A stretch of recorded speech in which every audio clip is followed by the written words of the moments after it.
Hola amigos, muy buenas tardes, noches. Bienvenidos a este seminario sobre Hablemos de POC siempre. En esta ocasión, precediendo al Congreso Nacional de POC que hacemos año con año, hemos preparado una serie pues, de eventos relacionados con el Congreso Nacional de POC, y estos eventos los hemos titulado Seminarios de POC. En particular, le hemos puesto el título de Hablemos de POC siempre. El objetivo de estos seminarios es, por supuesto, prepararnos para que el día que lleguemos al Congreso tengamos más herramientas, más instrumentos, más conocimientos, para que los aprendizajes que tengamos durante el Congreso sean aún más sólidos. Por eso estos seminarios, que van a ser 3, hoy arrancamos con el primero, preceden al Congreso Nacional de POC, el Día Mundial de POC, y lo que hemos celebrado durante los últimos años. Dada la importancia de la EPOC en términos de prevalencia, enfermedad, muertes, costos, hemos invitado al presidente de la Sociedad Mexicana de Neumología y Cirugía de Tórax, al doctor Jesús Vázquez, para que nos haga el favor de inaugurar esta serie de eventos. Esta serie de eventos que son, por supuesto, muy importantes para nosotros y marcan un parteaguas en la historia del Congreso y en la historia de la cultura y la enseñanza y nuestra persecución que hemos tenido en los últimos años por llevar la palabra EPOC a la mente de todos los médicos de primer contacto, para que lo podamos, por un lado, diagnosticar temprano, pero por otro lado, iniciar un tratamiento oportuno y prevenir las causas más graves de insuficiencia respiratoria en los pacientes con EPOC. No sé si ya estamos listos con el doctor Jesús Vázquez para que nos haga favor de inaugurar el evento. Decía que no me queda más que felicitarlos porque este es de gran importancia y relevancia, como cada año. Platicábamos hace 20 años ya que Raúl y Ale organizan este evento que es de verdad de gran importancia para todos y siempre en beneficio de nuestros pacientes, que bien lo dice Raúl, la prevalencia, la incidencia de pacientes nuevos con EPOC en México y en todo el mundo va siempre en crecimiento. Y todo lo que sea en beneficio y en aprender y en conocer más de POC, sin duda reditúa en una mejor atención a los pacientes. Nuevamente felicitarlos, felicitar a todos los asistentes a estos eventos, que me da mucho gusto que una buena cantidad de asistentes, y además desde sus regiones lejanas, veo saludos desde muchas ciudades apartadas. Felicitarlos, sin duda van a tener un gran éxito con estos 3 seminarios y después el Congreso. Y a nombre de la Sociedad Mexicana de Neumología y Cirugía de Tórax, darles la bienvenida, la felicitación sincera, un abrazo cordial y deseando sin duda que ustedes y sus familias estén seguros y se cuiden mucho. Muchas gracias por el honor de darme estos minutos. Bienvenidos a los seminarios y todo el éxito. Un abrazo para todos. Pues un aplauso desde acá, mi querido Jesús, muchas gracias.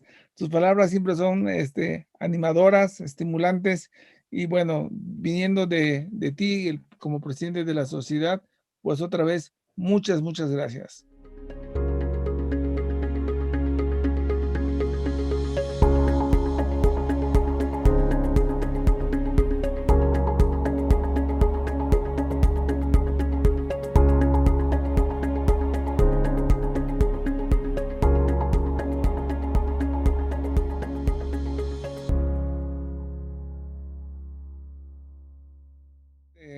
Ver conforme se van integrando a la presentación nombres de diferentes partes de la República. Estoy viendo gente de Mexicali, de Morelia, de Toluca, de varias partes del país. Qué gustos, qué honor que nos estén acompañando.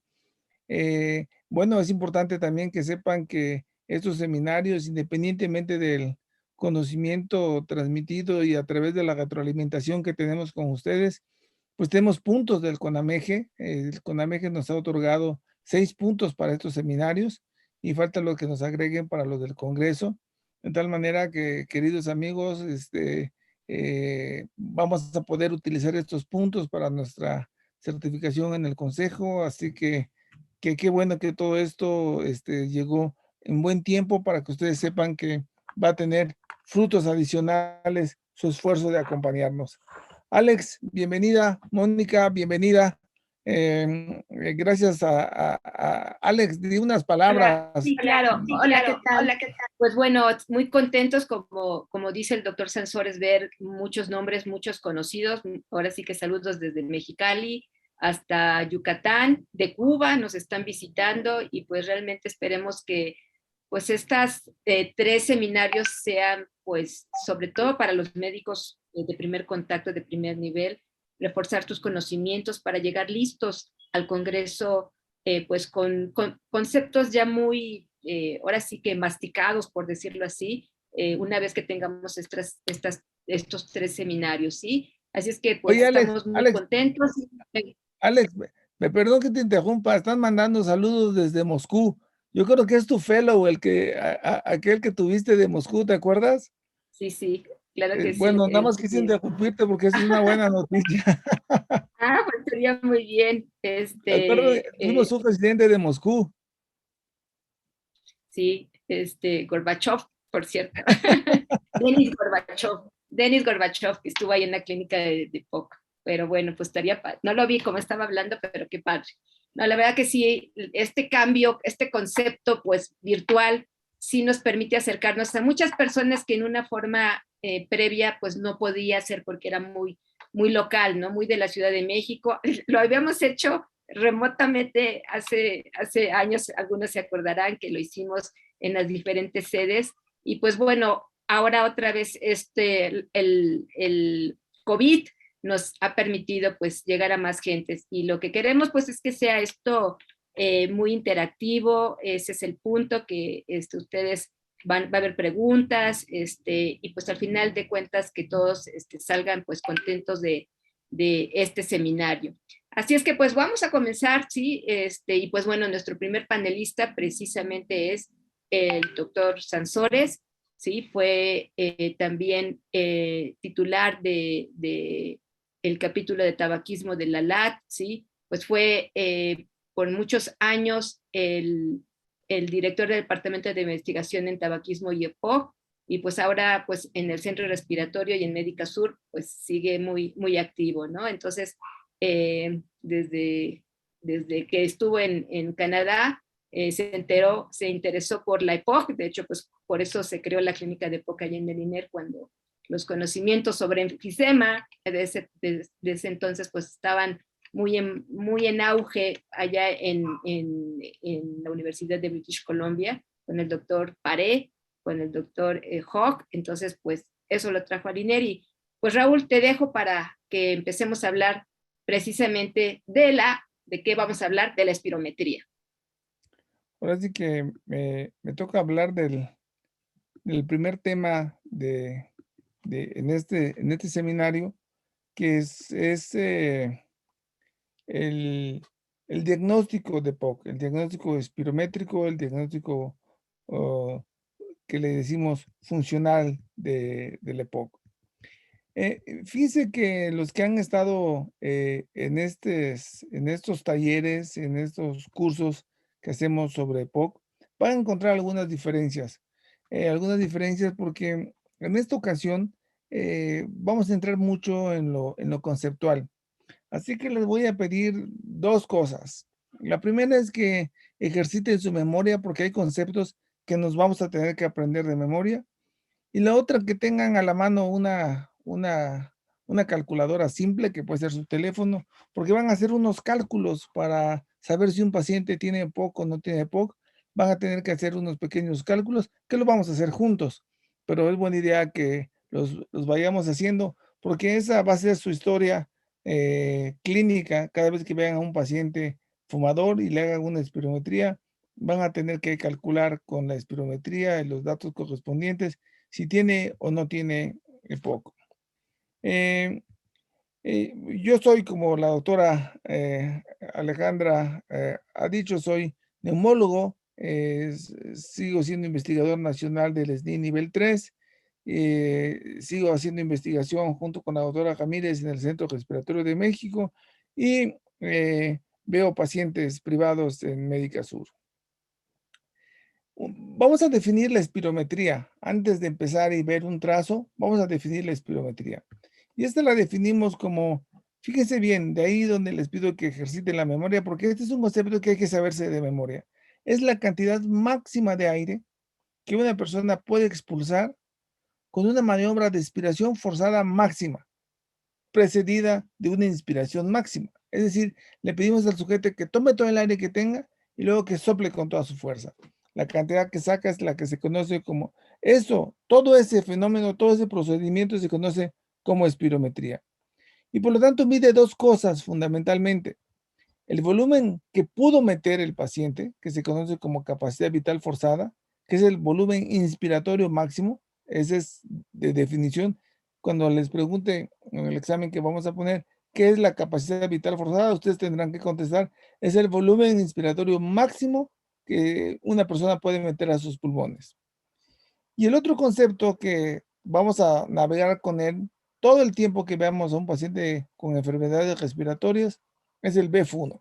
El BF1 se define como el volumen y la velocidad con que se expira el aire, que se conoce como volumen expiratorio forzado en el primer segundo. Después de que le pedimos que tome todo el aire que tenga, luego le pedimos que lo sople con toda su fuerza y lo que saque en el primer segundo de todo ese aire, eso se conoce como BF1.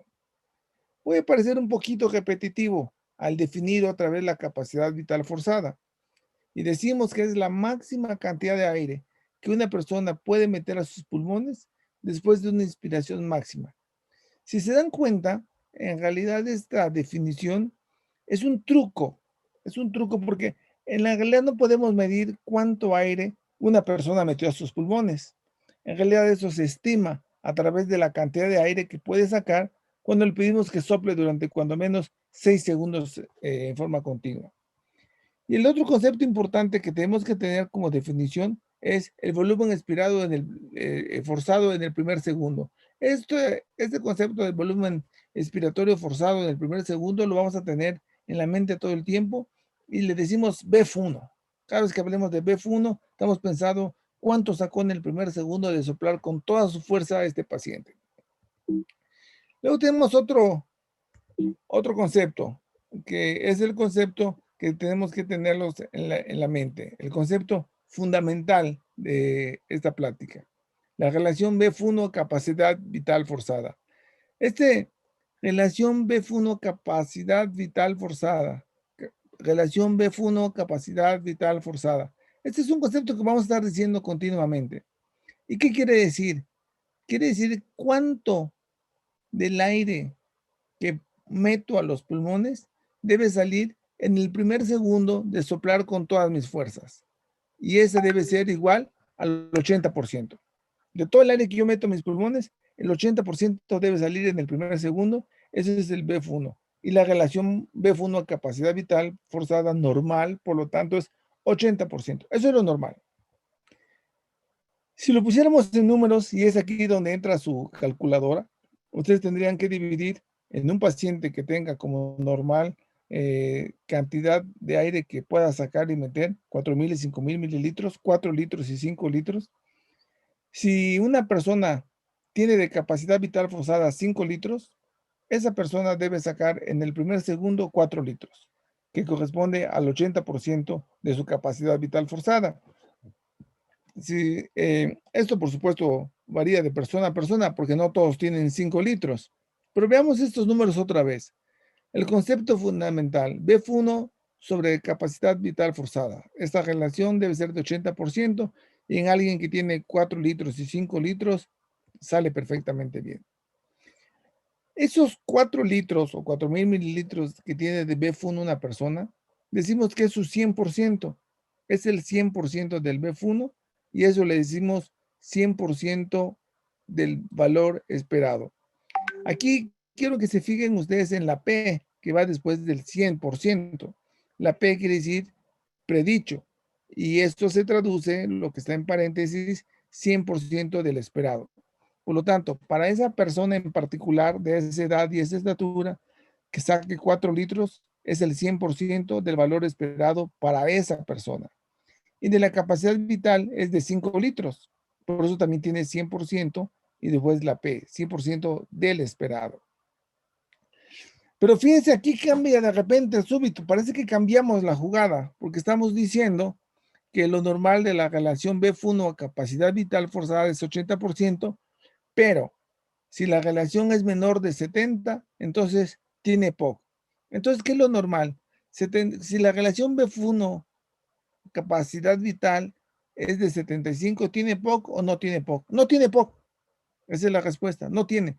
Esa es la definición de POC, relación BF1 capacidad vital forzada, que tiene que ser menor de 70%. Y sobre eso vamos a ir continuamente. Hagan sus preguntas, que las apunten para poder aclarar estos conceptos. Y vamos a ser insistentes en el otro concepto fundamental. El concepto fundamental de mi charla, de esta plática de la que estoy ahorita, es que ustedes se graben esto. Que la relación BF1, capacidad vital forzada menor de 70%, es igual a POC. Pase lo que pase. La relación tiene que ser menor del 70% para que digamos que ese paciente tiene POC. Claro, la premisa es que tienen que tener una buena espirometría. Vamos a poner ejemplos. ¿Cuánto tendría que tener una persona de BF1 para que tenga una relación de 70% exacta? Entonces, en el caso hipotético de que esta persona tenga de capacidad vital 5 litros, si nada más saca 3.500 en vez de 4.000, como en el ejemplo que puse al principio, su relación queda exactamente del 70%. La pregunta que yo les haría es, ¿este paciente tiene POC o no tiene POC? La respuesta que ustedes me tienen que dar es, no tiene POC, porque no es menor de 70%. Tiene 3.500 mililitros de BF1, que equivale, si ustedes hacen la división, dividan 3.500 entre 5.000, les va a dar 0.7, lo cual se convierte en porcentaje y es 70%. Entonces, esta persona no tiene EPOC porque tiene 70%. Pero si esta persona sigue fumando y al año siguiente, en vez de tener 3.500 mililitros de BF1, tiene 3.300, y ustedes hacen la relación BF1 sobre capacidad vital forzada, resulta que esa relación ya es de 66 y por lo tanto ya es menor del 70%. Entonces, ya con confianza podemos decir que esta persona tiene EPOC.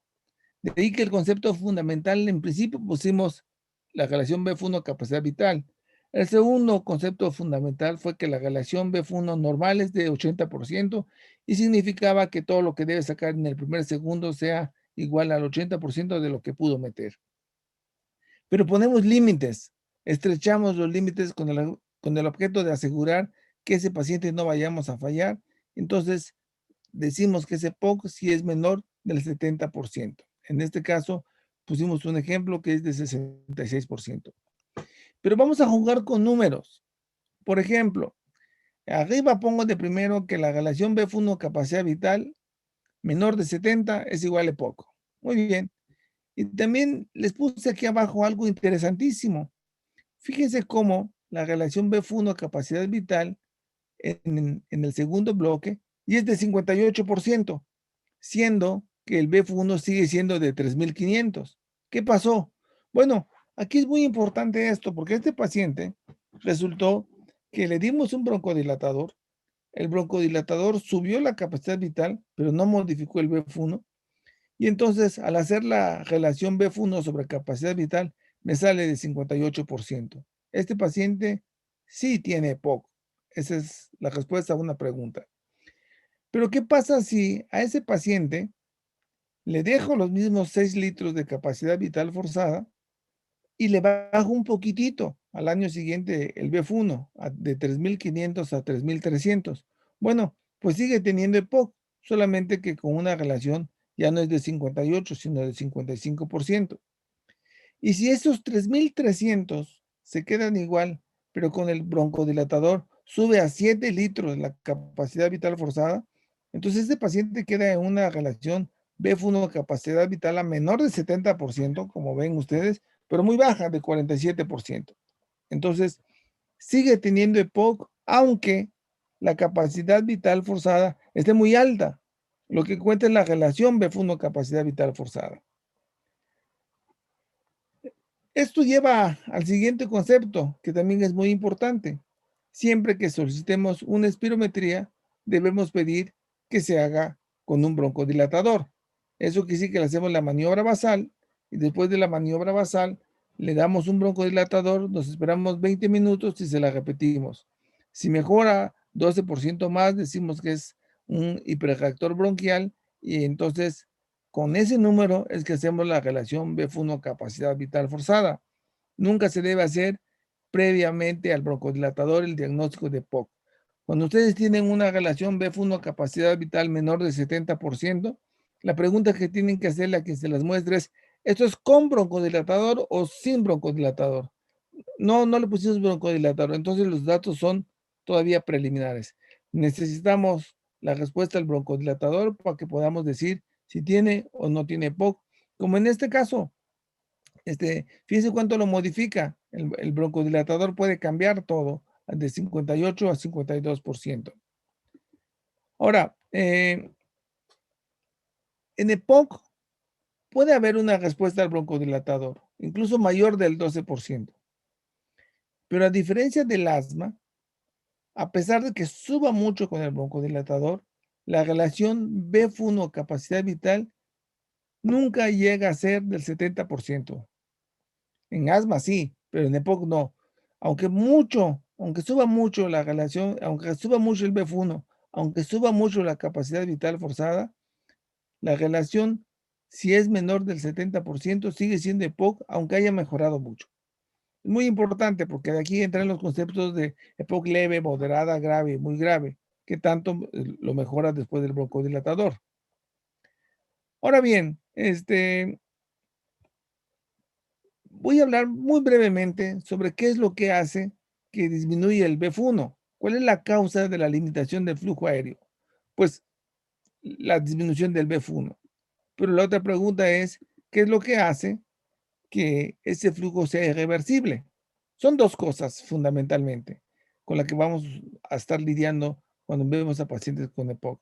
El incremento de la resistencia de las vías aéreas, que se mide en litros por segundo, y esto se ve en bronquitis crónica y en bronquiolitis, y la pérdida de la distensibilidad, el incremento de la distensibilidad que hace que un paciente le baje el BF1, que es lo que vamos a ver en los pacientes con enfisema, y que tenga, por lo tanto, una relación BF1 capacidad vital forzada menor del 70%. Pero la pregunta todavía va un poco más allá.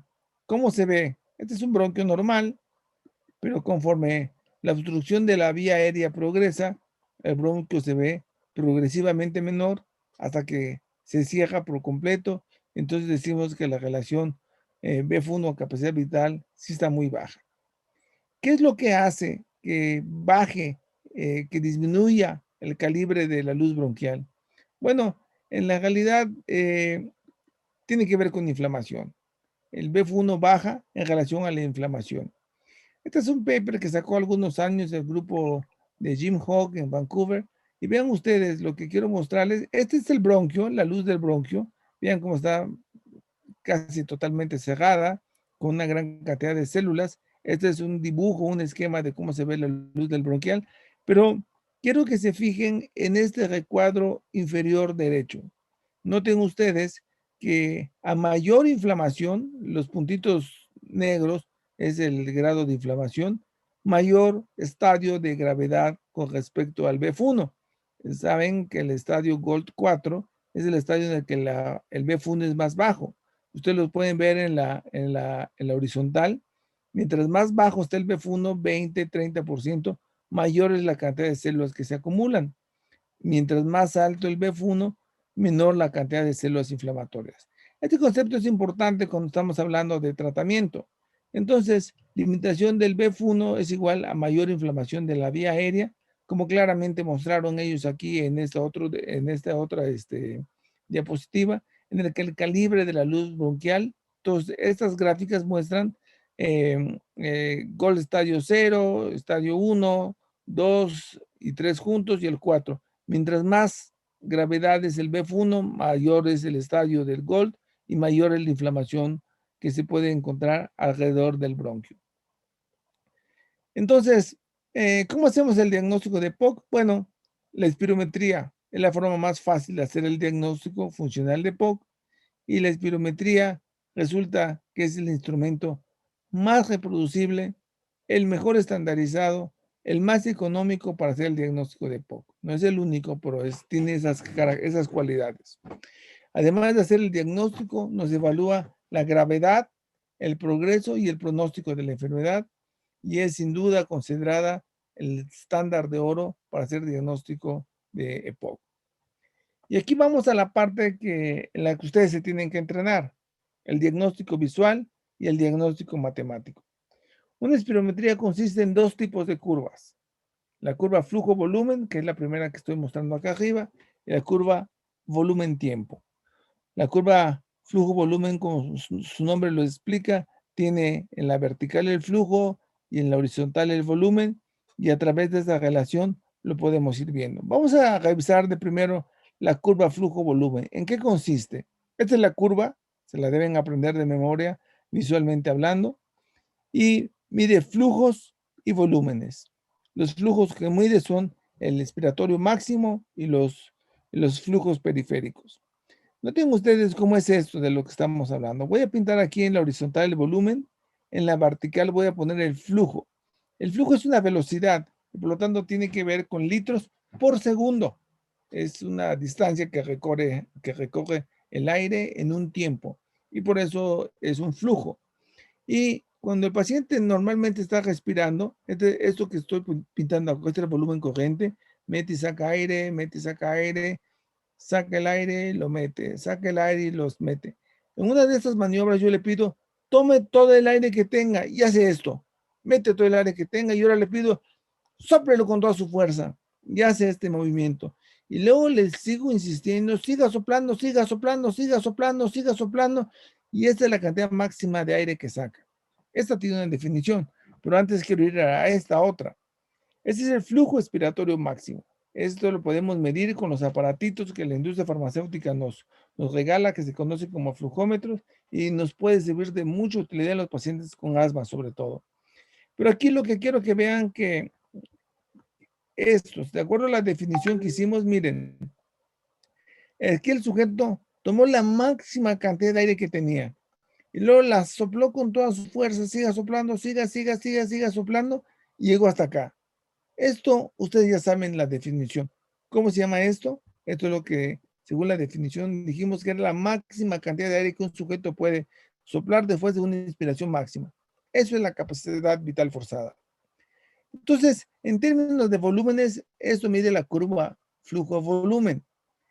Pero les voy a hablar muy brevemente de estos flujos 25, 50 y 75, que eso lo miden al 50 y al 25, 50 y 75% de la capacidad vital forzada, y en términos generales no lo utilizamos como diagnóstico en términos de números, sino los utilizamos en términos de figura, porque el diagnóstico visual de POC se hace con la curva flujo-volumen, y se las voy a mostrar acá.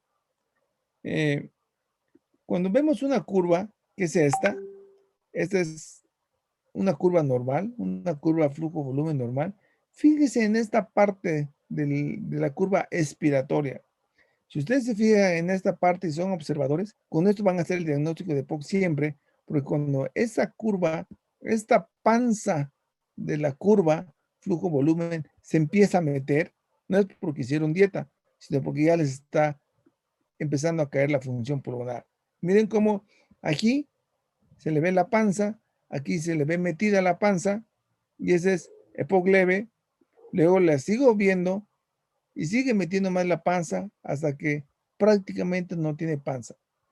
Cuando nosotros hacemos esto, podemos decir, cuando vemos la figura, y la doctora Ramírez les va a poner en los ejemplos en la siguiente sesión, ustedes tienen que ver cómo cambia 1, 2 y 3. El cambio entre la primera, la segunda y la tercera es que la panza de la espirometría se mete.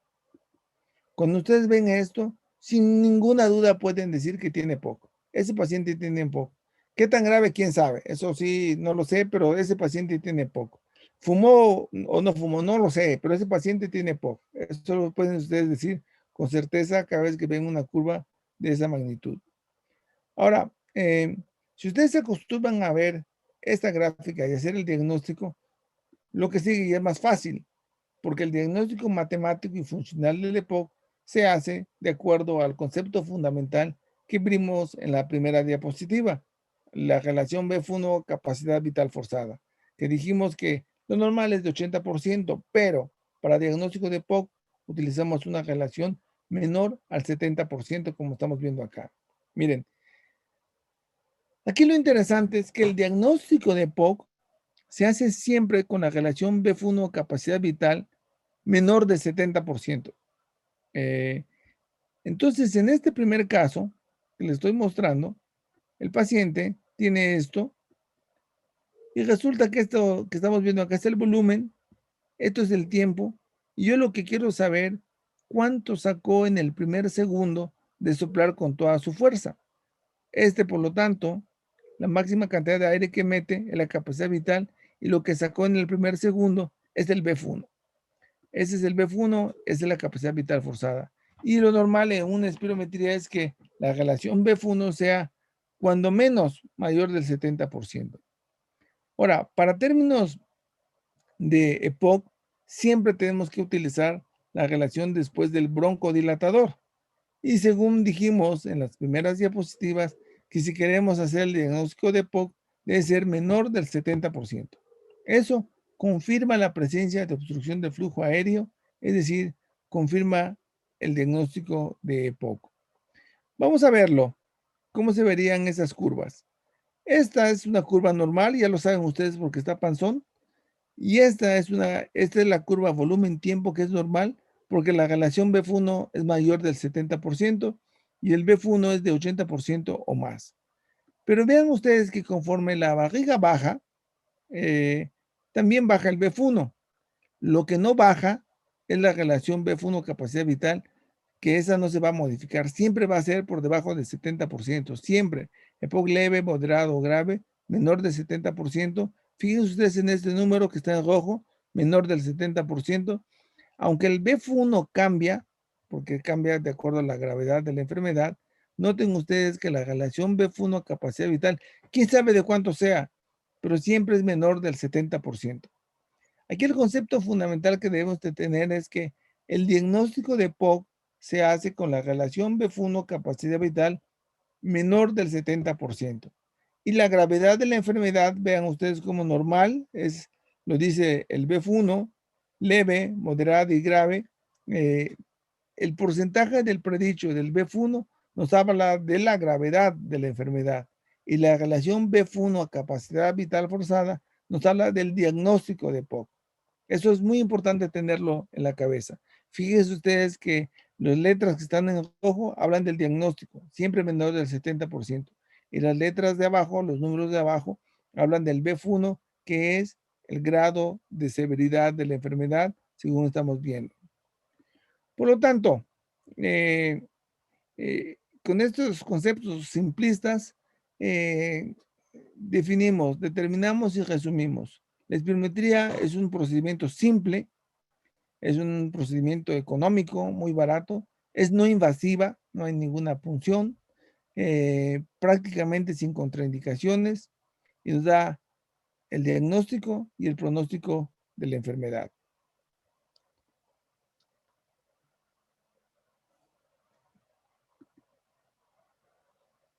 Ahora les voy a hacer unas preguntas para saber si me pusieron atención en esta plática o no. Y ahí les va la primera pregunta. Ustedes van a contestar y ahorita va a salir la respuesta en la pantalla. Ah, caray. Por favor, contesten. Esto es para ver si están despiertos. Ah, caray. Esos que pusieron El Padrino y Excalibur.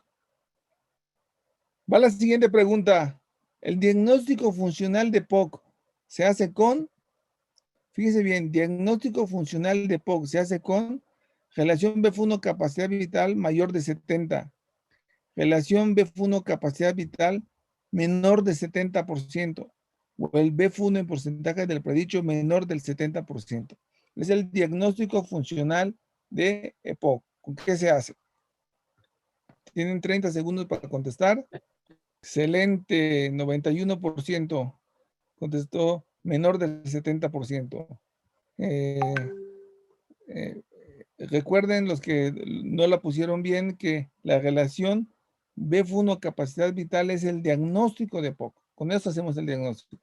El BF1 en porcentaje del predicho no nos habla del diagnóstico, nos habla en todo caso de la gravedad, siempre y cuando la relación sea menor del 70%. Muy bien, vamos a la tercera pregunta. La gravedad del EPOC se evalúa con la relación BF1 capacidad vital forzada, con el BF1 en porcentaje del predicho, o en la realidad con ninguna de las dos. Tienen 30 segundos. Ah, caray. La gravedad se evalúa con el BF1 en porcentaje del predicho. La relación BF1 capacidad vital forzada solo nos habla del diagnóstico funcional. Esos conceptos, bueno, pues ahora que venga el ensayo de los casos clínicos con la doctora Ramírez, los deberán practicar más porque son fundamentales para lo que sigue. Pues muy bien, pues muchas gracias por la atención. Voy a tener el gusto de presentar a la siguiente profesora del curso, que es la doctora Mónica Velázquez, que nos va a hacer el favor de hablar, y yo tengo el gusto de presentárselas. La doctora Velázquez es neumóloga, es internista, es neumóloga, además tiene la alta especialidad en fisiología y rehabilitación pulmonar. Es egresada del Instituto Nacional de Enfermedades Respiratorias. Ella estuvo durante muchos años como integrante e investigadora del Departamento de Investigación en Tabaquismo y EPOC en el instituto, y actualmente es médico y es adscrita al Departamento de Medicina Interna del Hospital General Dr. Miguel Silva en Morelia, Michoacán. Y ella, pues, si no hay otra experta en EPOC que no sea ella, pues no hay otra. Doctora Velázquez, muchas gracias por su participación, y empezamos con su plática, doctora. Si usted no tiene inconveniente, ya podemos empezar.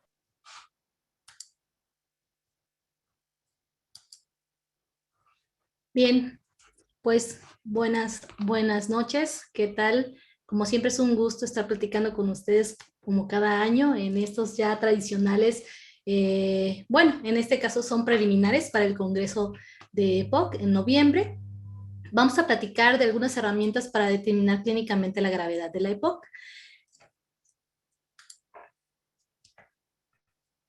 Bien, como objetivos, pues vamos a platicar acerca de cómo medir la carga de la exposición. Son herramientas pues muy prácticas para ver la carga de exposición tanto de tabaquismo como leña, que son las principales causas de EPOC. Asimismo, vamos a valorar algunas herramientas para evaluar la calidad de vida, para evaluar la disnea y definir algunos aspectos de la exacerbación para poder finalmente tener las herramientas para que en la siguiente plática sepamos valorar la gravedad de una persona con EPOC.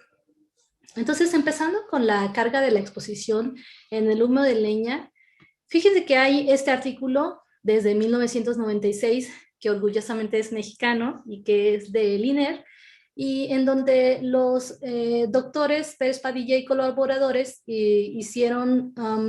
trataron de definir cuánto era la exposición de humo de leña significativa para decir que tenía una persona que tuviera riesgo para tener EPOC por humo de leña. Entonces, antes había algunos antecedentes, que si una persona que se exponía más de 10 años, pues ya se podía considerar riesgo, pero era como menos preciso. Entonces, en este estudio realmente se hizo este índice, que ahorita les voy a decir cómo se saca, y con este valoraron que cuando este índice es más de 200 horas año, el riesgo o el riesgo de tener, el OR de tener bronquitis crónica con obstrucción documentada por una espirometría era de 75, o sea, 75 veces el riesgo de las no expuestas. Entonces, Este índice se determina multiplicando el número de las horas que cocinó esa persona durante el día, cuántas horas, se les pregunta pues cuánto tiempo permanece prendido el fogón o cuántas, a veces es un poco difícil de interrogar, pero bueno, son varias así como tips, o cuántas horas cocina, etcétera, ¿no? Y ¿cuántos años ha utilizado la biomasa para cocinar? En este ejemplo de una mujer que cocinó con biomasa de los 15 a los 65 años, bueno, pues fueron con 6 horas diarias, son 50 años cocinando con leña y además por 6 horas, pues son 300. Esta persona pues evidentemente tiene un gran riesgo para tener EPOC, porque es mayor de 200 el índice de exposición al humo de la leña. A veces también es importante considerar cuando se expusieron desde bebés o si la mamá cocinó con leña cuando estaba esperando al paciente, al bebé, pues. Y bueno, eso es importante porque también favorece algunos riesgos para la salud respiratoria desde niños. Otra causa de EPOC, evidentemente las dos más frecuentes, esta es la de tabaquismo. En esta publicación, ese índice se empezó a mencionar en las publicaciones, este índice que se llama de paquetes año, que seguramente lo han oído pues muchísimo, obviamente, es el índice tabáquico. Entonces, en este artículo del Dr. Winter-Graham, en realidad lo que querían saber era ver si el tabaco se asociaba, la carga de tabaco se asociaba al cáncer pulmonar, porque en los 40-50 pues estaba todavía algunas controversias al respecto. Y entonces pues sí, efectivamente, ellos clasificaron de acuerdo a este índice cuando eran fumadores leves, moderados, pesados, excesivos y fumadores empedernidos, o pues más que excesivos. Y entonces ellos veían que la presencia de enfermedades pulmonares como EPOC o enfermedades asociadas a tabaco en las barritas rayadas, y la presencia de cáncer pulmonar en las negras era mucho más frecuente cuando la carga de exposición era a partir de cuando eran fumadores pesados, que ya era cuando tenían un índice tabáquico de más de 30. Y claro, desde entonces empezaron a ver si había algunas diferencias por cuando se inhalaba más profundo el tabaco, que pudiera haber un efecto del género, o de otras sustancias como pues, las que venían en el papel, o los insecticidas que a lo mejor cuando se cultiva el tabaco. Entonces, bueno, este es como el antecedente, y para calcular este índice, pues se multiplica el número de los cigarros que se fuma en el día, en promedio esa persona, se multiplica por el número de los años que lleva fumando y se divide entre 20. Esto antes podía ser 14 porque el número de los cigarros que venían en algunas cajetillas, por ejemplo, pues bueno, algunos venían de 14, en fin. Entonces, pero bueno, actualmente la mayoría son de 20. Entonces, se multiplica el número de cigarros por el número de años entre 20. En este ejemplo, es una persona, es un hombre fumador que fumó durante 35 años, 14 cigarros al día. Si ustedes, aprovechando que ya tienen lista la calculadora, multiplican 14 por 35 y lo dividimos entre 20, pues salen 490 entre 20. Aquí perdonen que se movió este 20. Y salen 26 paquetes al año. A veces es un poquito difícil documentar con algunos pacientes que tienen mucha duda en decirnos más o menos un promedio, ¿no? De cuánto han fumado durante esos 30 años, 35 años. Entonces nos dicen, no, pues de los 20 los 40 años fumé nada más 5 o fumé nada más 10 y de los 40 en adelante fumé 20 y así. Entonces en estos casos a lo mejor lo que podemos hacer es pues ver, por ejemplo, en este caso es de los 20 a 40, o sea, 20 años fumó 10 cigarros por día y de los 40 a los 60 fumó 20. Entonces, el índice tabáquico de cada una de estas dos temporadas es 10 y 20. Bueno, pues nos hacen un total de 30 paquetes sanos. Este artículo salió publicado en el JAMA. Es un artículo clásico. Bien, algunas herramientas para evaluar la disnea son muy importantes y la más representativa y la que es más, digamos, más accesible y es mucho más fácil de documentar en el consultorio, es mucho más rápido de preguntar, pues es la escala de la Medical Research Council modificada Antes esta escala tenía grado de 1 hasta el 5, pero el 1 era que le faltara el aire a una persona al hacer un ejercicio intenso. Y si ustedes, pues, si lo reflexionamos, a todos, hasta el atleta, al mejor atleta del mundo, le falta el aire ya cuando hace un ejercicio intenso, ¿no? Entonces se modificó a grado 0, que le falte a uno el aire, y cuando uno hace un ejercicio intenso, pues es normal.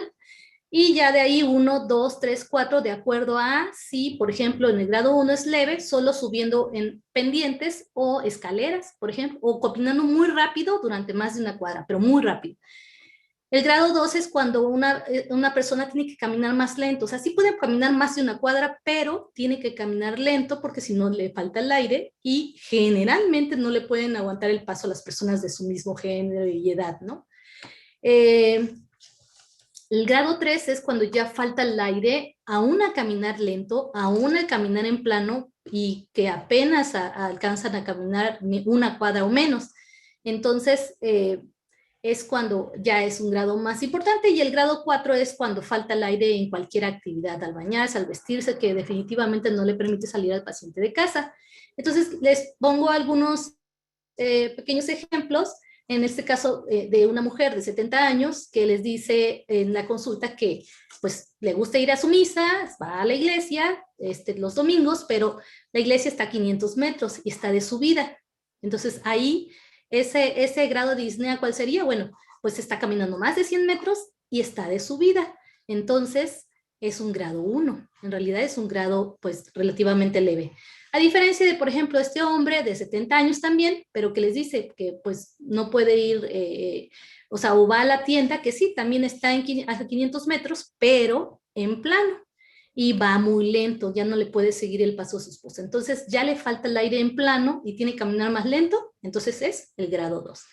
Estos son algunos, unos ejemplos que podemos ir, con lo que podemos ir ayudándonos para evaluar la disnea o la falta de aire, que es uno de los principales síntomas de la POC. Me regreso un poquito para decirles que cuando nosotros evaluamos a un paciente y, por ejemplo, llega con EPOC y nos dice que tiene una disnea grado 3, y después en la siguiente consulta, en unos 3 meses o en unos 2 meses que ya le ajustamos el tratamiento, le dimos indicaciones, etcétera, entonces nos dice ahora mi grado de falta de aire es 2, ahí nosotros tenemos que tener el juicio, digamos, clínico, de saber si eso no es significativo, o sea, si funcionó o no nuestro tratamiento. Y si la disminución es de 1 o más puntos, entonces quiere decir que el tratamiento sí está funcionando. Si no ha mejorado, entonces quiere decir que pues no lo está haciendo, o por lo menos no en el ámbito de la disnea. Entonces es muy importante que lo hagamos porque es una forma más estandarizada y más objetiva, en vez de decir de pequeños, de medianos o de grandes esfuerzos, ¿no? Eso es muy subjetivo. A lo mejor para mí un gran esfuerzo, para otra persona es pues solo leve, en fin, cosas más o menos por el estilo. Entonces, otra de los puntos importantes, y son parte de los desenlaces centrados en pacientes, en los pacientes con EPOC, que son las cosas que más nos importa mejorar. A veces de repente sí es bueno que mejore la función pulmonar, que mejore el BF1, que aumente la función pulmonar, porque usualmente, si eso mejora, usualmente mejoran algunos síntomas, pero no necesariamente. Entonces, a veces que mejore el BF1, pues no importa si el paciente se sigue sintiendo mal, con mucha falta de aire, con muchos síntomas, ¿no? Y su calidad de vida está afectada. Por lo tanto, también tenemos que evaluar la calidad de vida. Este cuestionario es el cuestionario CAT, es la prueba de evaluación de la EPOC, CAT por sus siglas en inglés, y en se evalúan no solo la falta de aire, sí correlaciona con disnea, en realidad correlaciona con disnea, sobre todo con la MMRC1, cuando este cuestionario es de 10 o más puntos. En tiene 8 ítems en donde se evalúa la tos, la flema, la opresión en el pecho, que a veces se siente por la obstrucción bronquial, o también la falta de aire, que ahí es en esos, el ítem número 4. También si se limitan las actividades domésticas, Y si la persona se siente segura de salir de casa, a pesar del padecimiento pulmonar, si duerme o si tiene mucha energía.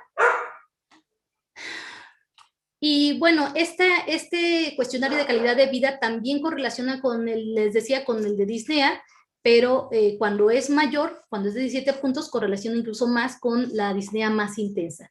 Entonces, vean ustedes cómo va de 0 a 5 y lo podemos aplicar fácilmente. Digo, es un poquito más largo, pero se evalúa más que disnea. Entonces, no quiere decir que uno sea mejor. La verdad es que son complementarios. La disnea es un pilar a nivel de un síntoma pues muy importante, es el de los principales, pero también la tos, la flema y algunos otros pues son importantes. Le voy a poner algunos ejemplos. En este caso, pues tenemos a una paciente de 70 años que le falta el aire al ir a la tienda, pero cuando le preguntamos que a cuánto está la tienda, pues está súper cerca, está a menos de una cuadra, ¿no? Y está en plano. Por lo tanto, si camina menos de 100 metros y camina en plano y camina lento, pues el grado de disnea automáticamente sé que es 3 y es está muy sintomática. Cuando es mayor de 1, es una disnea muy importante, sobre todo de 2 en adelante. Es cuando decimos que está mucho más sintomático el paciente. Y por otro lado, también le hicimos el CAT y a esta persona, si ustedes ven sus problemas, en realidad aquí podemos ver fácilmente que, miren, no tose mucho, no tiene mucha flema, no tiene opresión, tampoco, o sea, se siente más o menos seguro del salir de casa y duerme bien y tiene energía. Entonces tiene 19 puntos, sí tiene afectada la calidad de vida, tiene más de 10 puntos, ahí es que tiene afección de la calidad y pues correlaciona con la disnea. Pero en este otro caso tenemos a una mujer de 70 años que dice que tiene disnea, caminar rápido en plano, pero alcanza a caminar más de 100 metros, entonces, y no duerme y tiene... pero no duerme y tiene tos y expectoración precisamente porque tose mucho y tiene mucha flema, por lo tanto no duerme bien y no tiene energía. Fíjense cómo sus síntomas no son tan intensos, digo, la disnea es MMRC2, pero la calidad de vida sí está muy afectada. Vean ustedes cómo aquí, donde está lo de la falta de aire, no es lo que más le molesta a esta persona, sino más la tos, la flema, y el dormir y el no tener el mal dormir y no tener energía. Por lo tanto, como les decía, estas herramientas son complementarias y nos van ayudando a saber si esa persona tiene impacto de la enfermedad en su vida. Y eso es lo que más nos debe importar tratar. Así que, bueno, otro de los puntos para saber si una persona tiene una EPOC con gran impacto en su vida diaria y con, pues con una gravedad importante son las exacerbaciones. Las exacerbaciones pues tienen varias definiciones, pero en general tienen el acuerdo de que se empeoran los síntomas más allá de la variación normal. Hay pacientes con EPOC que ya saben más o menos cuánto es su, digamos, nivel basal de falta de aire, que ya aprendieron a vivir con ella, pero saben cuándo es mucho más que lo normal, ¿no? Que lo habitual. Entonces, ese empeoramiento más allá de las variaciones diarias y que requiere una modificación del tratamiento, si se hospitalizan, empeora el pronóstico porque aumenta el riesgo de mortalidad, además aumenta el riesgo de declinar la función pulmonar y de afectarse la calidad de vida de ese paciente. Por eso es bien importante saber si esta persona tiene exacerbaciones frecuentes y se le llama exacerbador frecuente aquel que tiene 2 o más exacerbaciones al año moderadas o una grave o más al año. Entonces ese es un exacerbador frecuente. Las causas son variadas, las principales son infecciosas, si ustedes ven, pues bacterias y virus. Aquí estas dos, que son el 47%, casi la mitad de la etiología de las exacerbaciones. Sí hay otras no infecciosas, pueden ser, pues, por ejemplo, cor pulmonale, tromboembolia, algunas otras causas. Y el concepto de exacerbador frecuente, ya todos sabemos, bueno, viene de un estudio, pues, icónico en la EPOC, que es el estudio Eclipse, donde se observó que si nosotros le preguntamos a los pacientes cada cuánto se descompensa su enfermedad, cada cuánto les da como bronquios, ¿no? Como ellos decían, con cuadro bronquial o como que les da una tos que les dura mucho tiempo, con flema. etcétera, que le requiere que vaya al doctor, que le dé antibióticos o que le dé pues esteroide sistémico. Entonces, si le preguntamos esa información, si él nos dice 2 o 3 veces, si nosotros le damos seguimiento durante 1 año o 2 años a ese paciente, nos vamos a dar cuenta que efectivamente va a ir con nosotros pues esas 3 veces que se exacerbe. Entonces, quiere decir que el interrogar ese dato es bastante confiable, digamos, y que pareciera ser que los que de entrada dijeron que pues exacerbaban pues, más de 2 veces al año o 2 veces o más, al año siguiente es como, digamos, es un fenotipo, por así, es un fenotipo, digamos, que se mantiene más o menos estable, y que claro, no es uno de nuestros objetivos en el tratamiento, pues va a ser evitar o prevenir esas exacerbaciones. Brevemente, aquí con la clasificación de las exacerbaciones, por lo tanto, pues ha sido lo más fácil, y de acuerdo a la Sociedad Latinoamericana de EPOC, es que se clasifican en leve, moderadas, graves y muy graves, de acuerdo al tipo de ayuda o de tratamiento que se utilizó. Por ejemplo, la leve, solamente esa persona con que se ponga sprays de rescate, su broncodilatador de corta acción, si se pone más de 3 disparos y dura más de 2 días, quiere decir que hay una exacerbación, es leve, pero si con eso se remite, pues fue leve. Si es moderada, bueno, esa persona es que ya fue al doctor, le recetó un antibiótico o un ciclo corto de esteroide sistémico. En general no se hospitalizan, puede ser, pero en general no. Cuando la exacerbación es grave es cuando esa persona, a pesar de que tuvo tratamiento, que tuvo antibiótico, que tuvo broncodilatador, que tuvo a lo mejor un ciclo corto de esteroide sistémico, no mejoró y tuvo que ir a un hospital y estuvo manejado en piso, nada más, sin necesidad de ventilación mecánica invasiva o no invasiva. Y la muy grave es cuando se manejó en hospital, pero tuvo requerimiento de ventilación mecánica invasiva o no invasiva. Pues alguna de las cosas que les decía que eran muy importantes de documentar las exacerbaciones es que, bueno, es su asociación, no solo con mortalidad, aquí en este gráfico, en este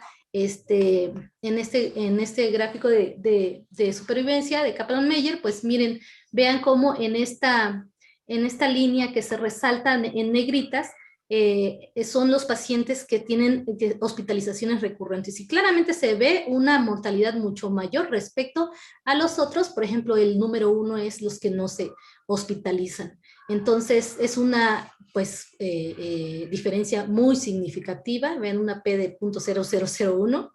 Y pero no solo se asocia con mortalidad de las exacerbaciones, se asocian con declinación de la función pulmonar, con mala calidad de vida, con mucha sintomatología. Entonces, creo que el saber interrogarle al paciente cuánto se exacerba al año y eso tomarlo en cuenta como en un conjunto, junto con sus síntomas y su calidad de vida, pues nos va a hacer evaluar a los pacientes de una forma pues mucho más integral. Bueno, pues vamos a pasar a las preguntas.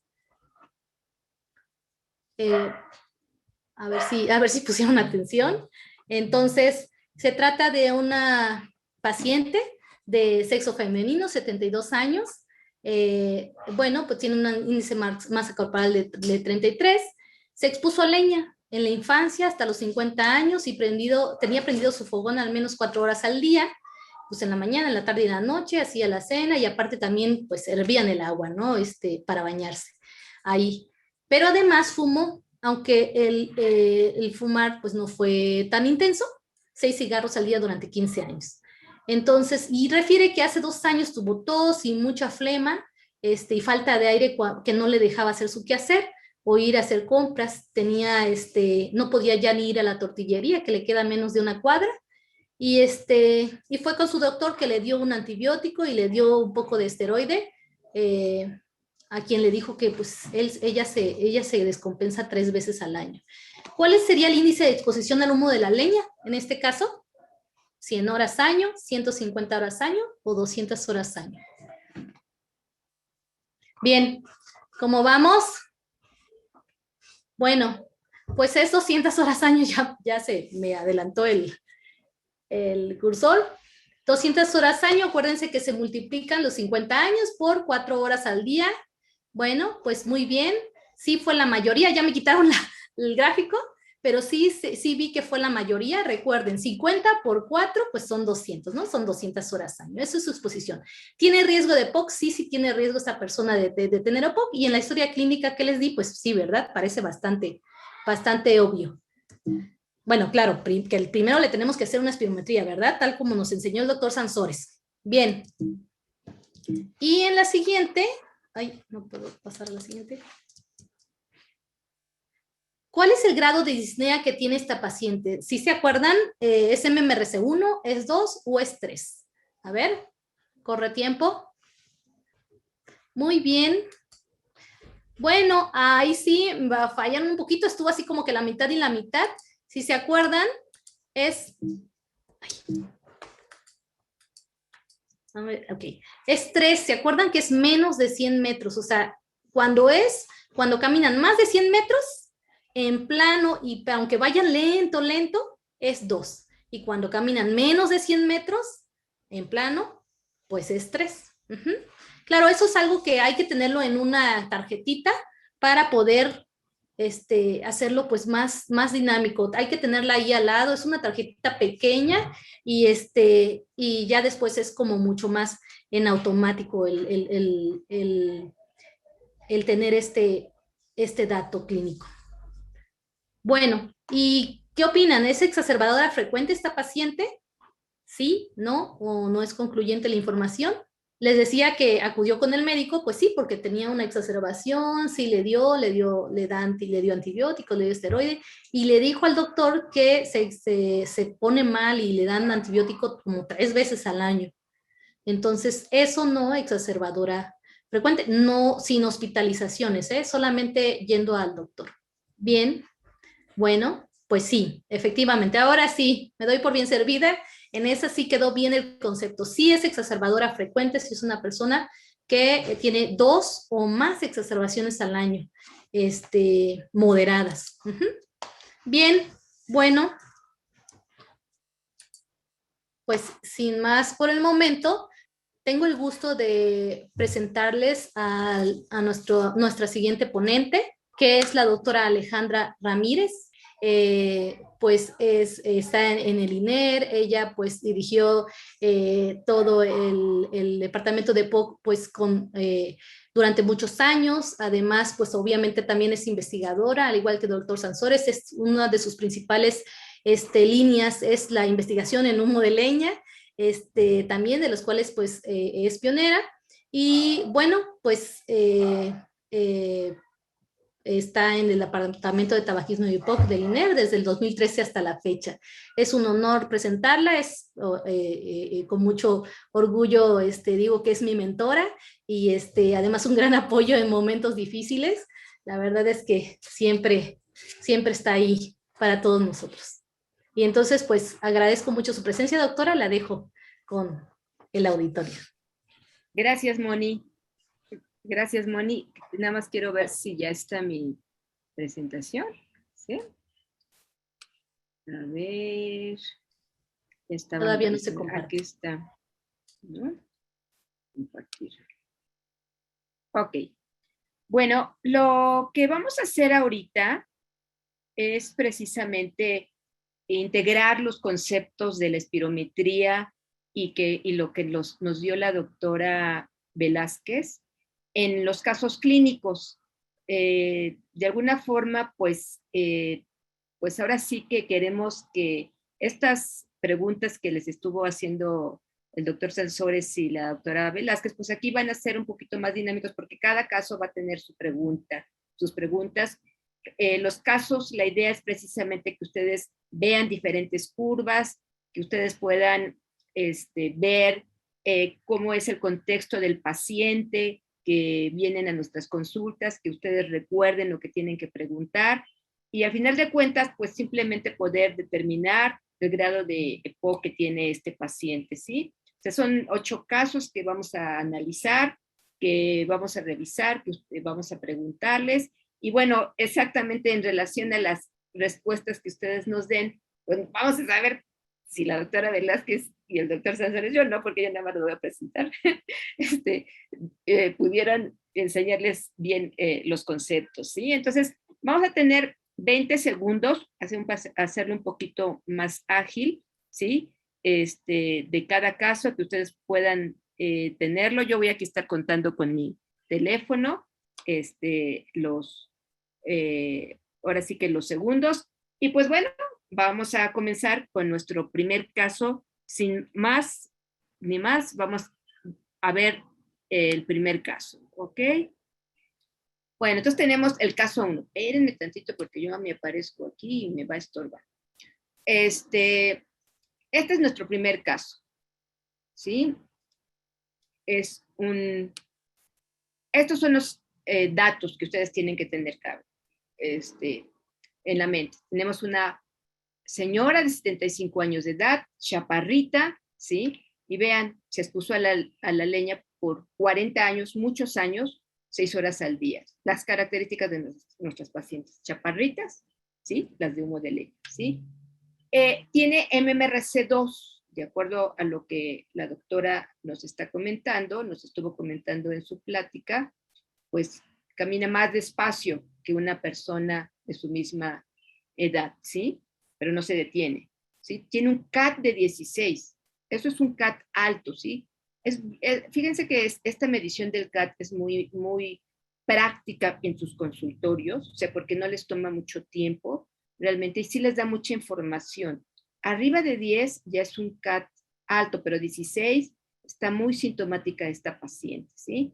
Nada más tiene una exacerbación, al menos eso nos dijo. También debemos estar conscientes de que muchos pacientes no saben identificar las exacerbaciones y cursa con sibilancias y tos productivos con cambios bruscos de temperatura.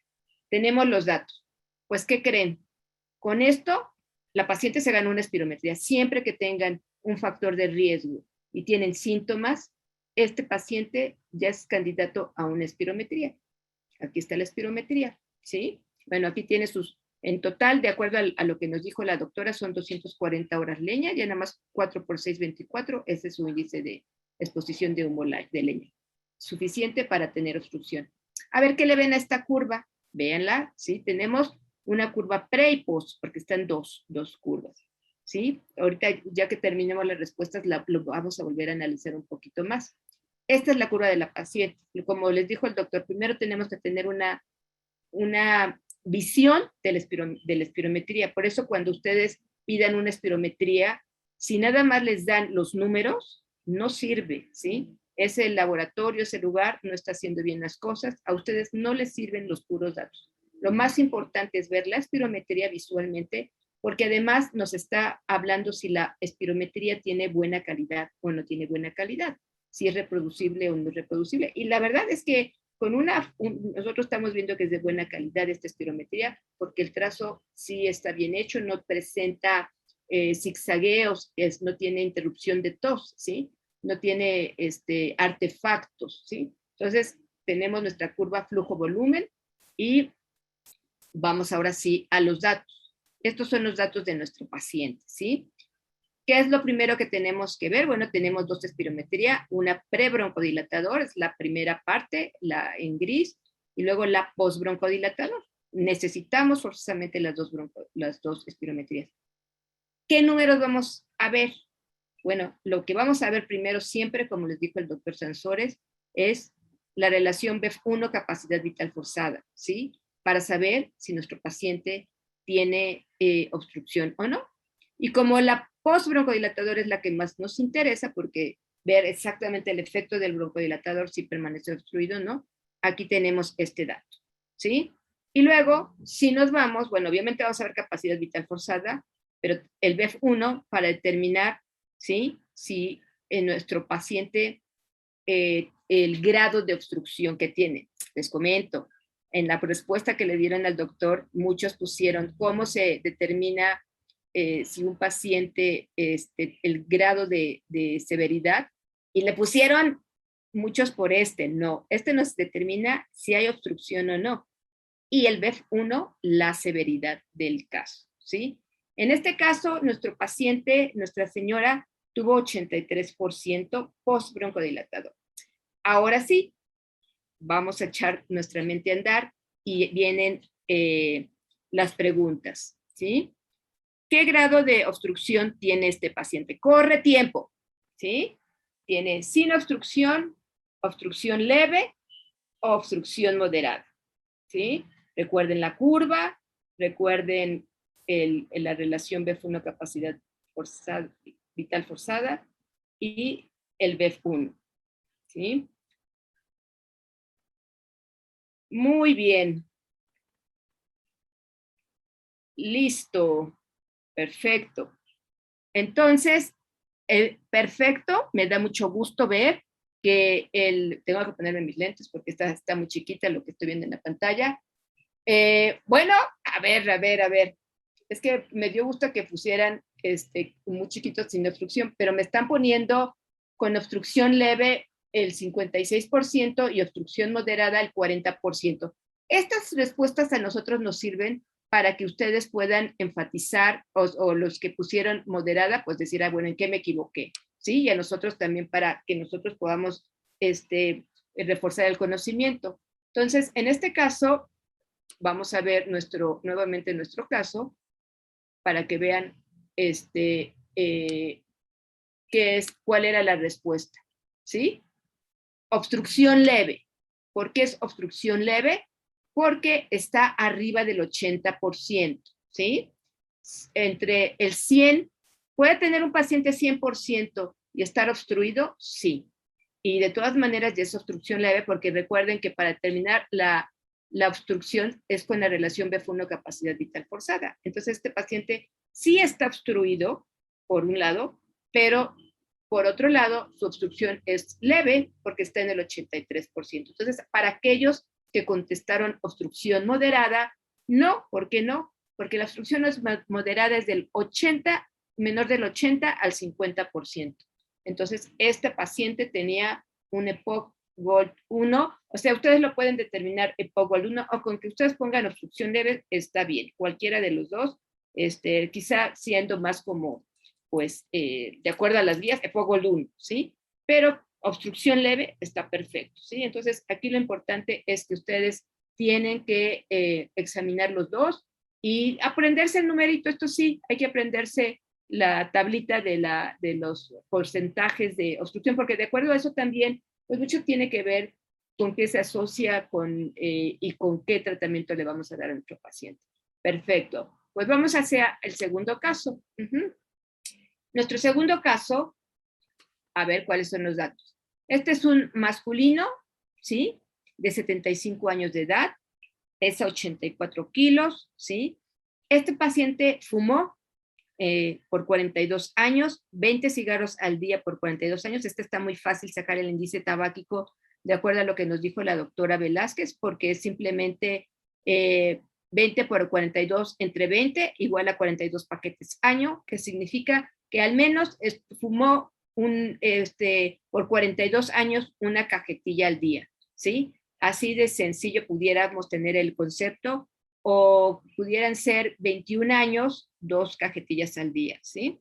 Bueno, además tiene, igual que el otro, se parece el MMRC, o sea, todavía camina bastante bien, es decir, con un paso más despacio que otra persona de su misma edad, y tiene un CAT de 13, poquito menos que la otra paciente, ¿sí? Nada más tiene una exacerbación en el año anterior. Con estos datos, nuevamente, este paciente se ganó una espirometría. Vean, otra vez la curva, se ve muy bien esta curva en el sentido de que no tiene ningún artefacto, no tiene cosas abruptas como de tos o interrupción, y vean cómo tiene las dos curvas bien parecidas, eso nos está indicando que es muy reproducible. Si ustedes se dan cuenta con la anterior, ¿sí?, que decía si había obstrucción o no obstrucción, un tip: cuando vean este tipo de curvas, como nos dijo el doctor Sansores, esta tiene una concavidad, ya con eso, ustedes todavía no tienen el dato matemático, pero ya con esta curva ustedes pueden decir que está obstruido, lo mismo que la espirometría anterior, porque esta curva, en lugar de tener la pancita, como decía el doctor, hacia afuera, esta se mete completamente. Y ya con esto ustedes no saben si está obstruido, o sea, qué grado de POC es, pero está obstruido este paciente. Ok, pues vamos a ver los datos de la espirometría. Y efectivamente, tenemos la prebroncodilatador, ¿sí? Ajá, y tenemos la postbroncodilatador. Y si ustedes se dan cuenta, pues tiene una obstrucción de 0.36 o 36%. Aquí la sacamos directamente, pero ustedes la pueden tener así 36% y es la relación BF1 capacidad vital forzada. ¿Qué vemos también aquí en este dato? Tenemos 24% prebroncodilatador, o sea, vean, bien poquito saca de 650 mililitros y cuando le damos el broncodilatador aumenta 700 mililitros, pero prácticamente de 24 a 26 el cambio es de 7%. La verdad que eso es muy, muy poquito. Entonces, aquí nuevamente vamos a ver lo que yo les diría, vamos hacia las preguntas, ¿sí? Y en este caso, ¿qué grado de obstrucción tiene este paciente? Vamos a ver, ¿es una obstrucción leve? ¿Es una obstrucción moderada? ¿O es una obstrucción muy grave? ¿Sí? Recuerden, aquí tenemos que ver cómo estaba la curva y los datos, ¿sí? Entonces vamos a estar seguros de que ahora sí, ninguno va a fallar. Muy bien. Listos. Perfecto. Entonces tenemos, el paciente tenía la obstrucción, me pusieron el 68% muy grave, ¿sí? Bien, ¿sí? Y otros me pusieron obstrucción moderada. Vamos a ver, todavía quiero que los que me pusieron obstrucción moderada, vamos a ver por qué me pusieron obstrucción moderada, ¿sí? Vean cómo está, vamos a ver cómo está esta obstrucción, qué nos dice en nuestro caso. Vean la curva, si ven esas curvas como muy chiquititas, ya nos está hablando que nada más de entrada que la obstrucción no es tan leve, ¿sí? Y este paciente, vean, la obstrucción es de 26%, ¿sí? Es muy grave, es menos del 30%. Saca menos de 1 litro, vean, 700 mililitros, ¿sí?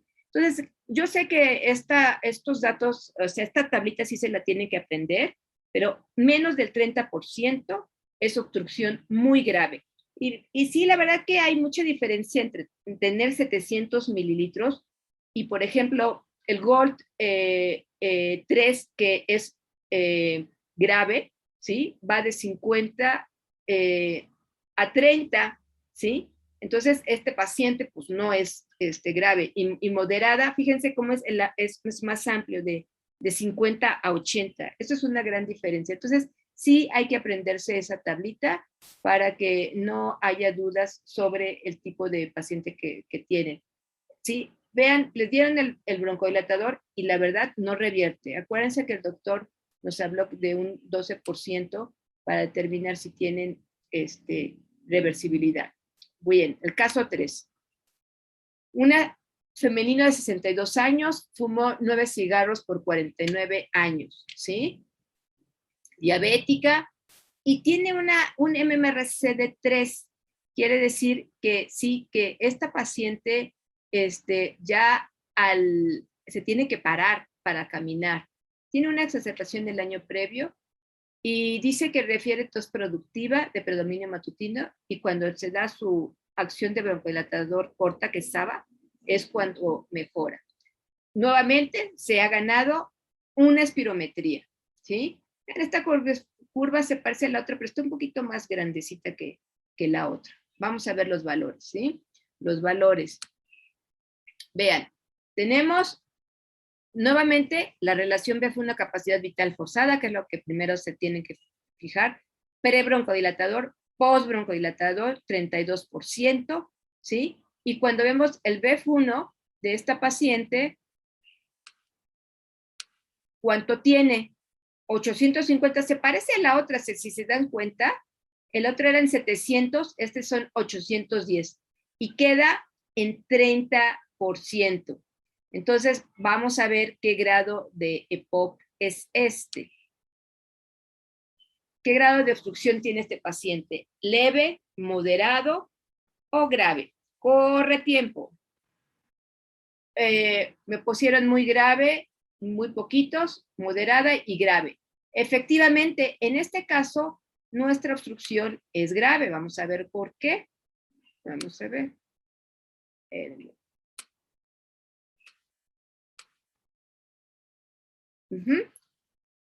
¿Por qué? Porque está exactamente cae en el 30%, ¿sí? Se parece mucho a la curva anterior, la otra era un poquitito más chaparrita, ¿sí? Que era de 700, pero bueno, ya teniendo 30 queda en el grave, ¿sí? La verdad que esto, casi decir, bueno, 800 mililitros a 700, son 100 mililitros de diferencia. En algunos pacientes sí hace la diferencia cuando ya sus BF1 son muy, muy bajitos. Puede estar una persona respirando con solamente menos de 800 mililitros y vivir así, funcionar así, ¿sí? Los tratamientos oportunamente dados, o sea, hacen la diferencia y por eso lo importante es hacer la espirometría. Esta sesión tiene el objetivo de que ustedes se vayan con la idea de que los pacientes tienen que tener siempre una espirometría y siempre estos pacientes sí pueden funcionar y pueden mejorar mucho, ¿ok? Bueno, el caso 4. Nuestro caso 4 es una femenina de 67 años que se expuso a la biomasa por 33 años, 8 horas. Silva, eso es muy común en las pacientes con humo de leña.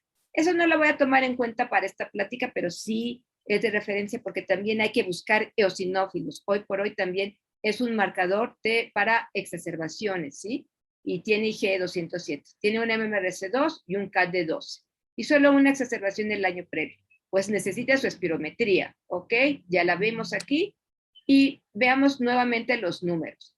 Tenemos la relación BF1 capacidad vital forzada, ¿sí? Y el BF1, que en este caso es de 52%. Ahora, pues nuevamente vamos a ver qué grado de obstrucción tiene nuestro paciente. Leve, moderada o grave. Vamos a ver, corre tiempo. Listos. ¿Ok? Tenemos las respuestas. Perfecto, el 80% me puso moderada, excelente. Sí, solo un 5% pues leve, no. Ahorita vamos a ver por qué no. Y unos de graves el 15%. Nada más vamos a ver nuestro caso. ¿Sí? Vean, obstrucción moderada, ¿por qué? Obviamente ya sabemos que está obstruido nuestro paciente por la relación de capacidad vital forzada, pero lo importante es que postbronjodilatador, la paciente queda en 52, en el límite casi para ser grave, pero ya 52%. Vean la diferencia, ya esta paciente tiene más de 1 litro 320 mililitros, y la curva es un poquito más grande, ¿sí? Vamos con nuestro caso siguiente, el caso 5. A ver, esta es una femenina de 72 años, fumó 19 cigarros por 51 años, 48 paquetes año. Esta paciente tiene disnea a la actividad física y tiene 3 exacerbaciones el año previo. Diagnóstico de POC hace 3 años y un MMRC de 2 y un CAT bastante decente de 9. Se ganó su espirometría también. Vean aquí, quiero que se den cuenta de esto un poquito. Todas las curvas que habíamos visto anterior se imbrincaban las dos, ¿sí? Pero están un poquito separadas. Esta es la prebroncodilatador y la postbroncodilatador. Bueno, los valores, ¿cuáles son los valores de esta espirometría? La paciente tenía prebroncodilatador 30, cambia a 45. ¿Y cuál es el BF1? Vean, cambia de 49 de 0.780 mililitros a 1190, que eso significa que después del broncodilatador, vean, sí pasa esto con los pacientes, sí, 73%, con una gran reversibilidad de 48%. Pues vamos a ver, con nuestro caso, qué grado de obstrucción tiene esta paciente, leve, moderada o grave. Muy bien. Vean todas las características de la paciente. Recuerden, son pacientes que ustedes van a ver en el consultorio, ¿sí? Que a veces parecen asmáticos, pero fuman, ¿sí? Listo. Vamos a ver cuáles dieron, qué respuestas dieron. Bueno, aquí me pusieron 38% obstrucción leve. Obstrucción moderada, 51%, ¿sí? Y grave, 11%. Es obstrucción moderada, ¿sí? O sea, la mitad me puso esto. Vamos a ver por qué las otras dos no, ¿sí? Vean.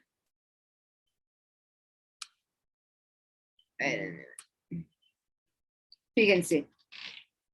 Algo importante en estos casos, por eso siempre tienen que ustedes ver las dos espirometrías. La pre-broncodilatador, si ustedes se hubieran quedado con este caso y no le hubieran mandado broncodilatador al paciente, se hubiera quedado que nuestra paciente tenía una obstrucción grave, ¿sí? Con esto, con 780 mililitros. Pero no, esta paciente, después de darle el broncodilatador, cambia de 780 mililitros a 1190 mililitros, que significó el 73%. Y como recuerden que del 50 al 80 es moderada, nosotros no tomamos en cuenta lo que era previamente y se queda como obstrucción moderada. Pero vean, importantemente revierte, o sea, algo es una característica que para el tratamiento ustedes también van a tomar en cuenta, revierte 15%, ¿sí? Y tiene más de 400 mililitros de reversibilidad, ¿sí? No les voy a comentar más en cuanto a tratamiento, pero por eso esta paciente tiene un antecedente de atopia, disnea a las actividades físicas, o sea, es una paciente con un componente de hiperreactividad bronquial muy importante que cuando le demos tratamiento, no es en esta parte, le va a ayudar mucho los esteroides inhalados, por supuesto el broncodilatador, pero siempre por eso es tan importante que ustedes digan, y revierte. Esto es un dato importante, ¿sí? Bueno, vamos a ver nuestro siguiente caso, el caso 6. Un masculino de 62 años, con fumó 15 cigarros por 43 años, tiene sibilancias matutinas que revierten con su medicamento de rescate, una MMRC de 3 y un CAT de 8. ¿Puede haber esto? Sí, que tengan los pacientes de repente un MMRC más alto y un CAT más bajo, sí, puede ser, con 2 exacerbaciones previas. Vean las curvas cómo las tiene, ¿sí? También se ve diferencia de esto. Cuando ustedes vean que las curvas son diferentes, dicen, me late que va a revertir, pero están chaparritas estas curvas, ¿sí?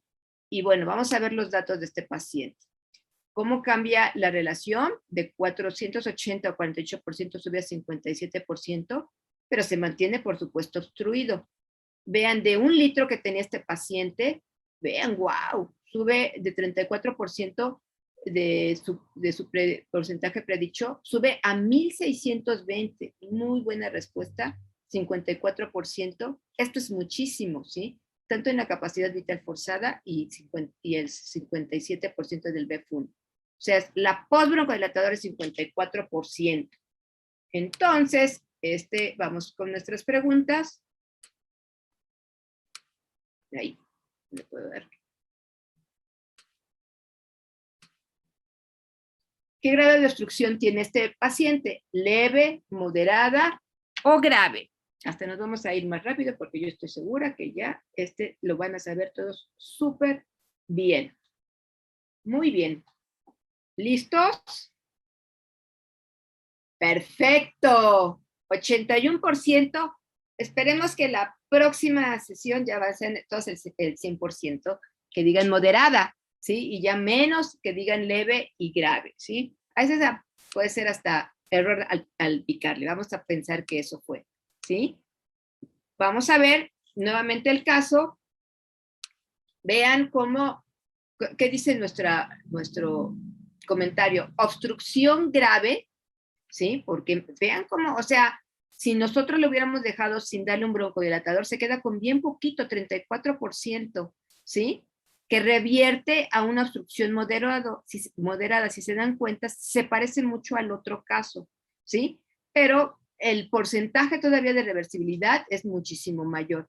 Estos pacientes, la verdad es que hasta da gusto tratarlos cuando les llegan estas espirometrías, porque sabemos que les va a ir bien de todas a todas, ¿sí? Nunca había recibido tratamiento y simplemente con darles el broncodilatador tienen esta gran respuesta, pues ustedes les pueden decir a su paciente, tenemos muchas cosas que ofrecerle, y de eso se trata. Por eso no nada más es hacer la espirometría, uno está pensando automáticamente en el tratamiento cuando está viendo las espirometrías, ¿ok?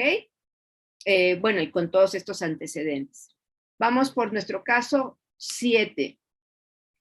Este es un masculino de 19 años de edad, silba y tiene disnea, tiene un MMRC de 2 y un CAT de 17. Tiene infecciones respiratorias en la última temporada invernal y cursa con tos de predominio matutino y tiene sintomatología nocturna. Por supuesto, este muchacho sí ha ganado una espirometría. Esta es su espirometría, vean este cambio, ¿sí? No se ve como la otra con esa concavidad que tenía todas las que hemos visto. Y esta es su espirometría. La relación prebroncodilatador 63. Pero vean, aumenta al 0.75-75%. ¿Sí? El BF1 inicial es del 74% y después de darle el broncodilatador, el 98% casi saca lo que debería de sacar para su talla y edad. Y revierte un 28%. A ver, ¿qué es este paciente? ¿Qué diagnóstico tiene este paciente? Vamos a ver.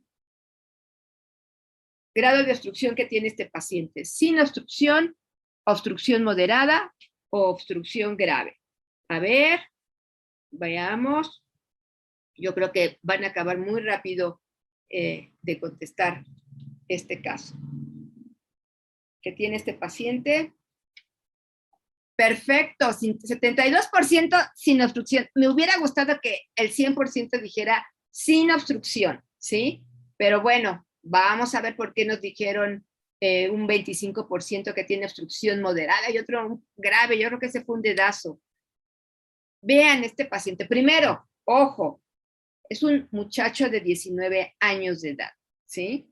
Entonces, este paciente, vean lo que pusimos aquí. ¿Cuál es el diagnóstico de este paciente? Obstrucción leve al flujo aéreo reversible con salbutamol, ¿sí?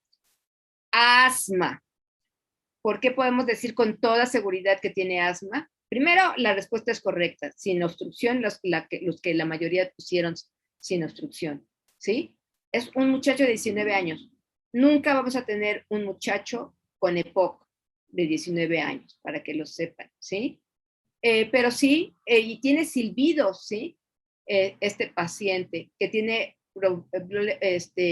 con la sintomatología en época invernal y tiene síntomas nocturnos. Todo esto nos debe de hacer pensar que dices, este muchacho, aunque le hayan dicho a alguien que tenía EPOC, yo sé que va a tener asma, nada más.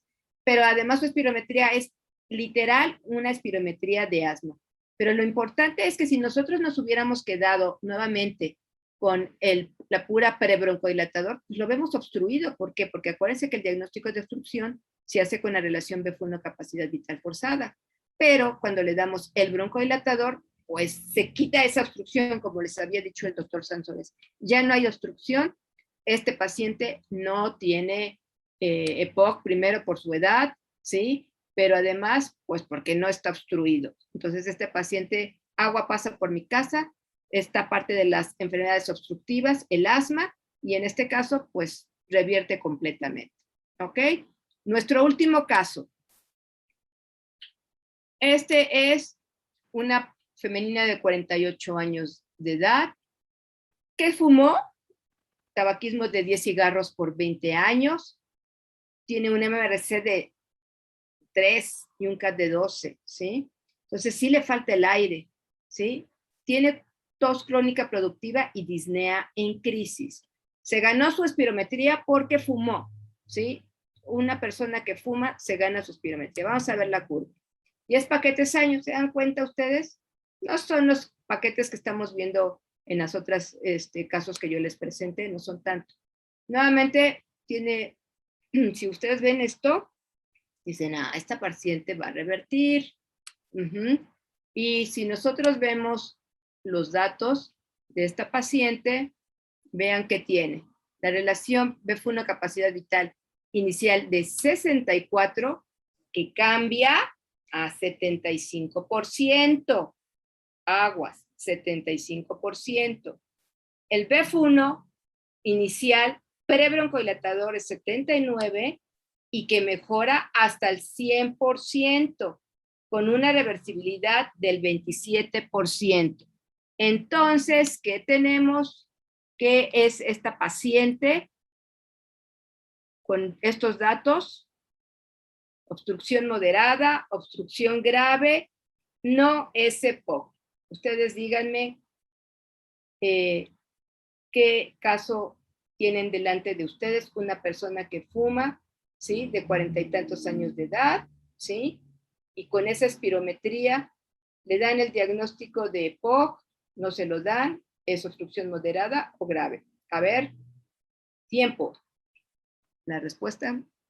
Perfecto, 82% dicen que no es EPOC. Todavía me ponen alguien, yo estoy segura que le está picando mal. 8 le están picando mal ahí al cursor y obstrucción moderada un 14%. Esta paciente no tiene EPOC. Y si no tiene EPOC, ¿qué puede tener esta paciente? Asma. ¿Por qué tiene asma? ¿Fumó? ¿Hay asmáticos que fuman? Sí. Ya, o sea, uno diría con esto, pues bueno, 10 paquetes años, pues va a tener EPOC, ¿sí? Pero todavía es un índice tabáquico en el límite. Todavía es muy joven esta persona, 40 y tantos años, aunque tiene mucha disnea, pero es porque nunca ha sido tratada, ¿sí? Tiene un poquito, un CAT en el límite y tiene disnea en crisis, es decir, en crisis el paciente con EPOC va teniendo su disnea lentamente progresiva. Ustedes si siempre interrogan a un paciente con EPOC, siempre váyanse, les va a decir, no, yo nunca tengo falta de aire. A ver, si usted hace 10 años para subir las escaleras se tenía que detener o se cansaba, no, sí. Entonces, el paciente no percibe su disnea, pero va siendo lentamente progresiva, entonces se acostumbra a ella y piensa que no tiene disnea. El paciente asmático, a diferencia, tiene una disnea en crisis. Está muy bien y de repente vean cómo con 79% esta paciente tiene MRC de 3, o sea, cuando un paciente con EPOC, con un BF1 de 30% tiene un MRC de 2, ¿cómo es posible? Bueno, porque ellos hacen crisis en el momento y se despierta la disnea, ¿sí? Entonces, pero a diferencia de los otros pacientes, revierte completamente. Por eso es la importancia de lo que primero que tiene que ver es la relación BF1, capacidad vital forzada. Mejoró arriba del 70%, este paciente ya no está obstruido, no está obstruido. Este es el concepto más importante que queremos que se lleven, ¿sí? Es fundamental que ustedes vean cómo hay diferencias entre las espirometrías, entre una pre contra un postbroncodilatador, y esta tiene muchísima respuesta. Más del 12% es lo que caracteriza al paciente con asma. Entonces, ¿es un fumador? Si esta señora a lo mejor a la larga en 10 años va a ser EPOC, claro que sí lo puede hacer, porque fumar y tener asma es una combinación muy mala, ¿sí? Entonces, pero ahorita esta paciente le vamos a decir buenas noticias, usted no tiene EPOC, va a dejar de fumar, es lo primero que tiene que hacer, y le vamos a dar tratamiento, ¿sí? Entonces, esto es lo que más importante que queremos que se lleven a casa. Pues, estos son los casos que les trajimos o que con esto nosotros terminamos esta parte de de nuestras 3 conferencias para nuestro seminario. pues nos da gusto que en muchas preguntas la mayoría sí supieron. Todavía hay que reforzar estos conocimientos, pero bueno, yo espero que les haya servido, y lo que va a seguir es lo que tenemos en las preguntas. Si quieren poner sus cámaras, el doctor Sansores y la doctora Mónica Velázquez, que va a coordinar las preguntas. Ya hemos estado contestando algunas ahí en el chat. Ajá. Si Sobre quieres, todo, Moni, a lo mejor las que más estén siendo visibles. sí. Por ejemplo, hay una con el caso, creo que era el 6 o el 5, en el que había duda en si era, o sea, si había obstrucción. Lo que valía la pena ahí, les decía, comentar, es que el diagnóstico de POC solo se puede hacer con una espirometría post-broncodilatador. Y por supuesto que tenga el antecedente, ya sea de que fuma o de que se expuso a leña, ¿no? O sea, que tiene un factor de riesgo. Entonces, en esa espirometría en la que era un muchacho, tenía 19 años, pues no tenía el antecedente que hubiera fumado, no tenía pues exposición a humo de leña. Y seguramente, bueno, decía que estaba cada año enfermándose, digamos, de cuadros bronquiales, de chillidos de pecho, entonces lo más probable es que sea asma. Se puso en la respuesta que no tenía obstrucción porque se toma en cuenta la postbroncodilatador. O sea, esa fue la duda. Exacto. Okay. ¿Qué más? ¿Qué otras preguntas hay? Sí, ahorita que mientras la doctora está comentando esto, creo que aquí lo importante es pues nada más tener los conceptos de saber qué significa la leve, los valores de la leve, de la moderada, de la grave y de la muy grave. Pero lo más importante es, esto pues a lo mejor, como dice la doctora, pueden tener una tablita y con el tiempo se van a acordar. Pero lo más importante es la relación BF1 capacidad vital forzada post-broncodilatador. Ese es el concepto más importante. Siempre se requieren 2 espirometrías, no se pueden quedar con una, porque a lo mejor puede estar obstruida en la inicial, pero va a revertir con el broncodilatador, y eso es importante para determinar si un paciente está obstruido o no. Ese caso que pusiste es muy ilustrador, muy ilustrativo. El que pusiste que tenía de relación BF1 65%, me parece 63%, le dan el broncodilatador y la relación BF1 capacidad vital se quedó en 75%. Ese paciente se pudo haber confundido como EPOC el resto de su vida, y hemos visto muchos casos de esos que así vienen diagnosticados, pues, que me disculpen mis colegas del ISSSTE o del seguro, pero vienen diagnosticados con EPOC porque no les pusieron nunca broncodilatador. Entonces, eso hace la diferencia entre un asmático y un paciente con EPOC, aunque haya fumado ese paciente. Si le revirtió y tiene de relación BF1 capacidad vital después de broncodilatador más de 70, ya no es EPOC, con la pena, pero tenemos que rechazar ese diagnóstico. Entonces, muy ilustrativa los casos clínicos que pusiste, Alex. Está muy bien. Veo que hay varias preguntas al respecto, y ahí ya también veo que las contestó Mónica. Hay una preguntita por ahí, doctor, no sé si la quiera contestar. Es sobre el límite inferior de la normalidad. Ok, la verdad es que yo quisiera que por ahorita lo ignoremos, porque tiene que ver con la edad de los pacientes y y esos números. Cuando entramos con 2 opciones, ¿cuál utilizar? ¿El límite inferior de la normalidad o la relación tal cual? Entonces, nos metemos en un conflicto existencial. Cuando dualizamos, siempre nos pasa eso. Entonces, por ahora yo quisiera que nada más tuviéramos el único concepto que tenemos acá, porque a la hora que se confunda va a ser con los pacientes de mayor edad, en el que les podemos poner diagnóstico de POC sin que lo tengan. Pero eso va a ocurrir en quienes no hayan tomado estos seminarios, porque un paciente con EPOC ya saben que tiene que haber fumado, que tiene la relación BF1 capacidad vital y todo el cuadro clínico que pusiste en términos de disnea, de CAT, y esto, bueno, pues entonces no pueden fallar.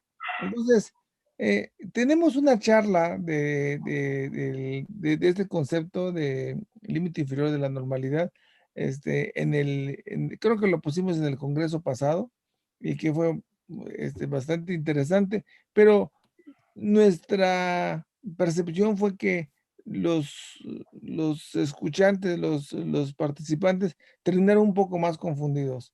Entonces, ¿cuándo lo utilizaré? Es la pregunta final. Entonces, utilicen lo que acabamos de hablar ahorita y con eso no van a fallar. Sí, una adendum a eso sí es precisamente la practicidad. La verdad es que varias espirometrías reportan el límite inferior de la normalidad, varios espirómetros, pero muchos otros no. Entonces, si nosotros quisiéramos saber en esas espirometrías que nos reportan sin límite inferior de la normalidad, hay que ir a unas tablas y estar buscando por edad, por talla, etcétera, por varios parámetros. Se hace muy complicado. En casos con mucha duda, justamente donde hay traslapes o solapamientos, ¿no? De síntomas, de diagnósticos, o en la edad muy temprana o en edades muy tardías, bueno, ahí sí probablemente sea mejor aplicar el índice del límite inferior de la normalidad, pero la verdad es que con el límite fijo es lo más práctico. O sea, ahí la intención es que perdamos diagnósticos lo menos posible, y eso es con el límite inferior de la normalidad. Y claro, es más fino eso es con el límite fijo, perdónenme. Y con el límite inferior de la normalidad, pues sí, o sea, puede ser más fino el diagnóstico, pero la verdad es que para practicidad y mayores casos detectados es el límite fijo, ese de menor de 70%. Hay otra pregunta, doctora Ramírez, es sobre cómo pueden diagnosticar EPOC, una EPOC, ¿no? Porque el paciente tiene el antecedente de fumar, etcétera, con una persona que tiene además datos sugestivos de asma, de asma, ¿no? Quizá a lo mejor de inicio tardío. O sea, bueno, aquí lo más importante es si puede haber asma y EPOC, puede haber asma y EPOC, eso es lo importante, no son diagnósticos excluyentes, aunque también es cierto que lo importante, aquí va a ser lo más importante, la relación B1 capacidad vital forzada, que hemos dicho que aquí vamos a terminar que tiene obstrucción. El que tiene la relación B1 capacidad vital forzada debajo del 70%, ¿sí? Ese paciente puede, por ejemplo, si tiene historia de asma desde niño, ¿sí? Y fumó, híjole, es una muy mala combinación porque puede tener asma desde niño. Estos pacientes, por ejemplo, son pacientes que empiezan con síntomas tempranamente. Por ejemplo, era la paciente que yo les había comentado que tienen 10 paquetes año, que a lo mejor no tienen tanto tabaquismo y empiezan a obstruirse más tempranamente, ¿sí? Entonces, estos pacientes tienen, por un lado, antecedentes de asma antes de los 40 años de edad, ¿sí? O sea, que chiflan, que les sirve el pecho, todo esto. Pero que también tienen el factor ya sea de leña o de tabaco, ¿sí? Pero van a permanecer obstruidos, ¿sí? Eso es bien importante. Pueden tener reversibilidad, como vimos en las espirometrías, más del 15%, sí. Tienen una gran respuesta al broncodilatador, o sea, se parecen como asmáticos, pero van a permanecer obstruidos, ¿sí? Entonces, nosotros podríamos decir, bueno, yo puedo decir EPOC a esa paciente simplemente porque tiene la relación B1 capacidad vital forzada menor del 70% después de dar broncodilatador, ¿sí? EPOC, yo le pondría con asma por el antecedente de los silbidos, ¿sí? Antes de los 40 años de edad, porque les digo, no son excluyentes, lejos de otra cosa, son pacientes que hay que darles un muy buen tratamiento para que mejoren más, ¿sí? Ahora, hay pacientes que dicen, bueno, puede ser asma o puede ser EPOC. Esa es lo que comentábamos un poquito. Si revierte completamente después de darles el broncodilatador, el paciente, aunque haya fumado, ¿sí? Esta paciente, pues, revirtió completamente. Lo más seguro es que sea asmático ese paciente, o lo que como se conoce, porque por ahí vi una respuesta, hiperreactividad bronquial, ¿sí? La hiperreactividad bronquial es hiperactividad bronquial es un término más bien fisiológico que usamos, ¿sí? Pero más bien clínicamente nosotros decimos el paciente tiene mucha respuesta al broncodilatador y esto significa que muy probablemente este paciente es asmático que no ha sido tratado adecuadamente y es lo que yo les podría comentar. Bien, pregunta también acerca de si puede haber EPOC y tuberculosis. Creo que es una pregunta también muy interesante. De hecho, la tuberculosis puede dar obstrucción, se llama fija. Es difícil decirlo si el paciente además tiene antecedente de tabaquismo o de exposición no modeleña, y vemos que en su espirometría hay obstrucción pre-broncodilatador y post-broncodilatador. Entonces esa persona, pero aquí, bueno, pues el antecedente, ¿no? Que le dieron un tratamiento durante 6 meses, que no, a lo mejor no se acuerda cuál era, o que convivió con una persona con tuberculosis, o en su radiografía que se ven algunos datos sugestivos de secuelas, de cicatrices. Bueno, ahí sí pudiera ser que por la cicatrización, por bronquiectasis, etcétera, que quedan en la tuberculosis, pueda haber obstrucción fija, sí. Entonces, que sea EPOC como tal, bueno, es una obstrucción fija, pero pues si no tiene el antecedente de fumar o humo de leña, pues a lo mejor es nada más obstrucción por secuelas de tuberculosis. No sé si quiera comentar algo más la doctora Ramírez, el doctor Sansores. Sí, de hecho, pues bueno, lo que se comenta es, o sea, por ejemplo, hay el concepto de decir EPOC, tuberculosis de EPOC, bueno, o sea, es como dice la doctora, hay obstrucción pues por las secuelas que ocasiona la tuberculosis, pero también sí es cierto, eso sí hay datos muy reales, que tabaquismo y tuberculosis se asocian y dan obstrucción, sí, eso es también real.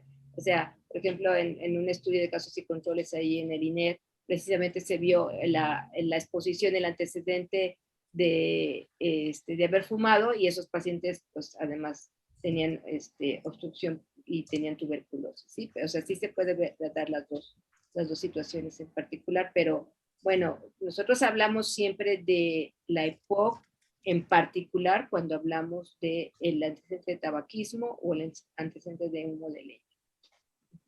Exactamente. Bueno, pues yo creo que ya llegamos al final, nos sobrepasamos de tiempo, ya llevamos un poco, casi de media hora de que nos colgamos, y veo que todavía hay una buena cantidad de asistentes, Alex. Si no tienen ustedes dos inconveniente, yo creo que dejamos el seminario hasta aquí. Por supuesto, si tienen más preguntas, síganos en nuestra página de la red de POC. Nos va a dar mucho gusto estarles saludando. Recuerden que nuestro próximo seminario será muy pronto. Ponemos noticias en el Twitter. Síganos en la red de POC, en la página del Centro Respiratorio. Así que no perdamos contacto. Esto fue un seminario, Alex, para mí maravilloso. Mónica, excelente. Bueno, yo creo que soy uno de sus mejores alumnos porque siempre les aprendo. Así que muchas gracias a ustedes, muchas gracias a los que nos hicieron el favor de su compañía. No quiero dejar de pasar que recuerden que viene el próximo seminario. La fecha es en septiembre, 29 de septiembre, si no me equivoco, ¿verdad? Por favor, estén pendientes a la misma hora, va a estar muy bueno el tema. Estén pendientes de las guías, de lo que vamos a poner. Gracias por sus respuestas a las preguntas. Gracias a nuestros patrocinadores, que hacen posible que puedan acceder todos a nuestros seminarios. Gracias a nuestros productores, Dave y Caro. Gracias a Adri, que se ha hecho cargo de la logística de este evento.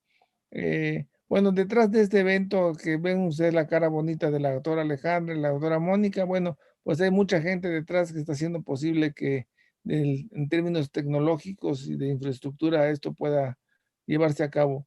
Así que gracias a todos. ¿Quieres decir unas palabras de despedida, Alex, Mónica? No, pues nos quedamos picados, pero ya es tarde. Pero nos llevamos las respuestas, sí las apuntamos, todas esas respuestas, estas preguntas, perdón, que tienen.